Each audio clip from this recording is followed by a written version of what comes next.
మరి ఈ బడ్జెట్, వ్యవసాయ బడ్జెట్,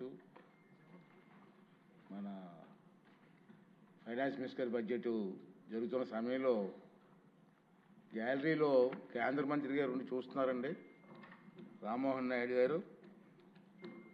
థ్యాంక్ యూ సార్. వారితో పాటు సీఎం రమేష్ గారు, ఎంపీ గారు, యశనేని గారు, వీళ్ళందరూ ఎంపీ గారు కూడా వచ్చి ఉన్నారు. బడ్జెట్ అంతా విన్నారు, వారు కూడా చూస్తున్నారు కాబట్టి వారికి కూడా థ్యాంక్స్ చెప్తూ మరి ఈనాటి సమావేశం ఇంతటితో ముగిసింది.